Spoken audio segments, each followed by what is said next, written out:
Ladies and gentlemen, can I please have your attention? I've just been handed an urgent and horrifying news story. And I need all of you to stop what you're doing and listen.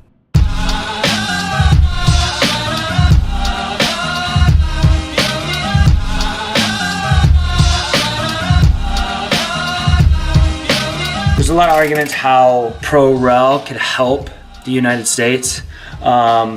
And first and foremost, it's the accountability at the pro level.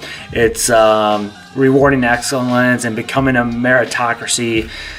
How American sports work is you can go, for an example, the Detroit Lions. They were 0-16. They got rewarded for going 0-16 with the number one pick in the NFL draft. With that number one pick, they got Matthew Stafford. Matthew Stafford's now the the highest paid quarterback of all time. But here's what's being overlooked. And this is the positive of promotion and relegation, and it's the effect that it has on youth soccer. Right now, in this country, a lot of kids don't know what it takes to be a professional soccer player. And why is that? My theory is that they are so far removed from being in a professional environment that they don't know what it takes to be a professional day in and day out. I'm afraid that most coaches don't know what it takes to be a professional player day in and day out. Here's what I mean by players don't know what it takes to be a professional soccer player.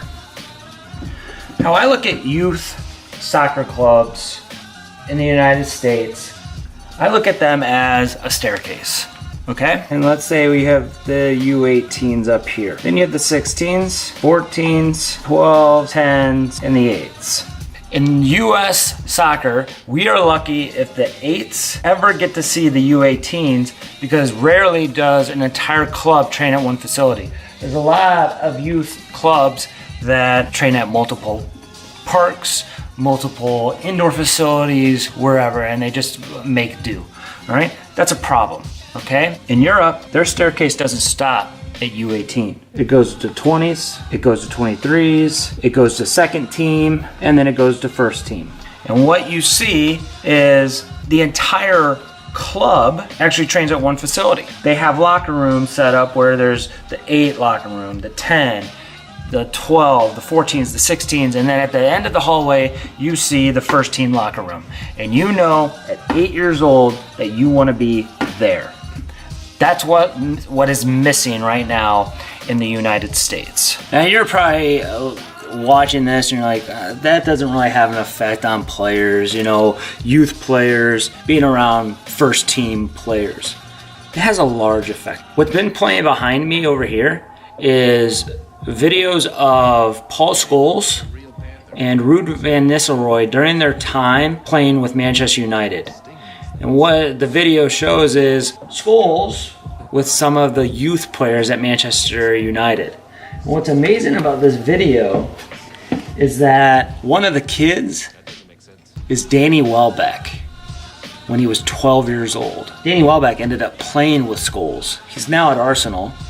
But that shows what kind of an effect it has on players. You're probably like, oh, Danny Welbeck, come on. I mean, he was going to be a pro anyway, and that doesn't have any relation to a youth player developing into a world-class player.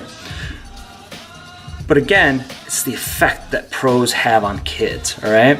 I train a lot of kids that play at the Western New York Flash. Western New York Flash used to have a pro team. The one thing that Flash did very well was integrate the pro players into their youth academy. Each team had their own pro player that was their mentor.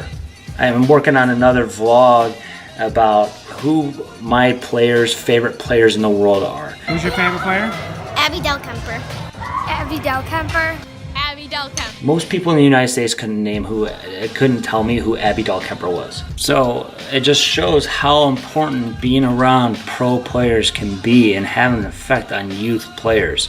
And right now, a video behind me of Ronaldinho when he was playing for Barcelona, fooling around, juggling with some of the youth players at Barcelona. The kid right there in the blue, right there, that's Lionel Messi. Case in point. But now we talk about another way how this is going to directly affect youth players, and that's solidarity payments.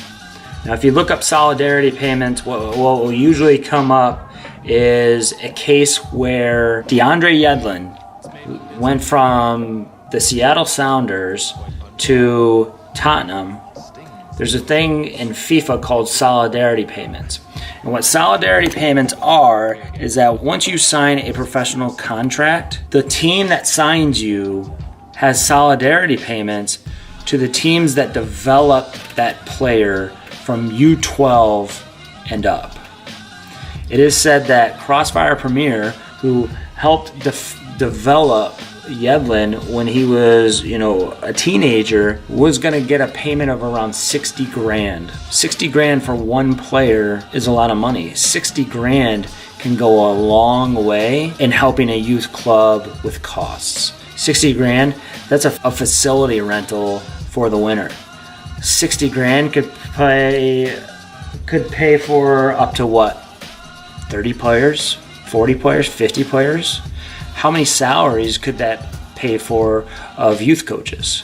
Multiply it by 2 or 3 or 4 players, right?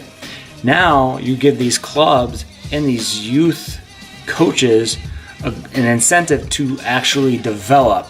We've all heard the most common phrase in youth soccer is, "Oh, we're about development." No, you're not. Stop it. If we had promotion and relegation, and we lived by the solidarity payments that FIFA makes legal, we could end pay to play. Think about a club that can develop 10 of the top players. That is the only way to end pay to play, is solidarity payments.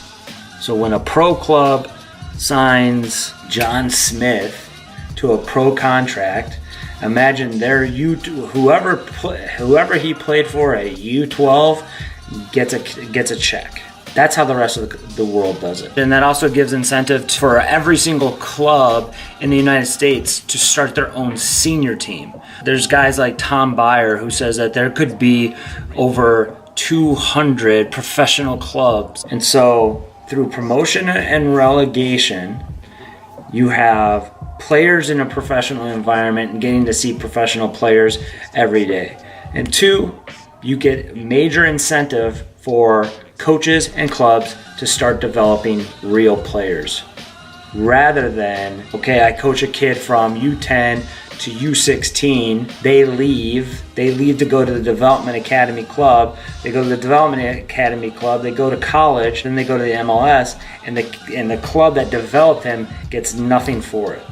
That's a problem in this country, and that needs to change. Otherwise, 2018 Russia isn't going to be the last time that we don't qualify for the World Cup.